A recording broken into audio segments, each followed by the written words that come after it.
দেখুন কি লেখা, আপনার চুরি হওয়া মোবাইলে আপনি ইনস্ট্যান্টলি যদি মেসেজটি পাঠিয়ে দিতে পারেন তাহলে কেমন হয়। তাহলে কিন্তু আপনাকে ডিরেক্টলি চোর কল করে বলতে পারো যে ভাই আমার ভুল হয়ে গেছে, আমি মোবাইলটা ফেরত দিতে যাচ্ছি। অথবা আপনার মোবাইলে যদি ইনস্ট্যান্টলি একটা সাউন্ড প্লে করতে পারেন, মোবাইল যদি সাইলেন্ট করে দেয় তারপর যদি একটা সাউন্ড প্লে করতে পারেন তাহলে কেমন হয়। আপনি কিন্তু চাইলে সাউন্ডও প্লে করতে পারেন, অথবা আপনার মোবাইলে যদি মোবাইল ডিরেকশন অফও করে দেয়, মোবাইলটা যদি বন্ধও করে দেয়, আপনি কিন্তু চাইলে গেট ডিরেকশনে ক্লিক করে মোবাইলটা কিন্তু লোকেশন ট্রেস করতে পারছেন।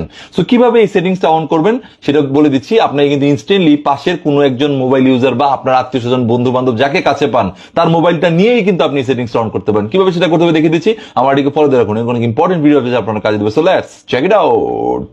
মোবাইল চুরি হয়ে যাওয়ার সাথে সাথে অন্য যে কারো একটি মোবাইল নিবেন, সেখানে গিয়ে গুগল ব্রাউজারে চলে যাবেন, গিয়ে লিখবেন ফাইন্ড ইউর ফোন।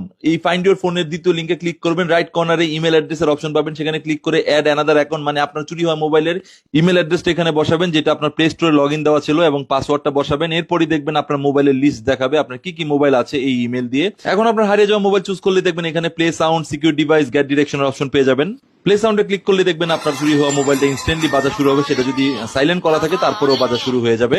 এছাড়াও গেট ডিরেকশন করে মোবাইলের অবস্থান জানতে পারবেন, এবং সিকিউর ডিভাইসে ক্লিক করে আপনি এখানে দেখুন অ্যাড কন্ট্যাক্ট ইনফো, সেখানে ক্লিক করে আপনি যে কোনো মেসেজ অ্যাড করে দিতে পারবেন, ওই চুরি হওয়া মোবাইলে দেখাবে, এবং এখানে মোবাইল নাম্বার অ্যাড করতে পারবেন এবং কন্টিনিউ দিয়ে সেভ করে দিবেন। ব্যাস আপনার কাজ শেষ। এখন ওই মোবাইল ক্লিক করলেই দেখা যাবে যে ওই মোবাইলে আপনার ফোন নাম্বার এবং আপনার ডিটেলস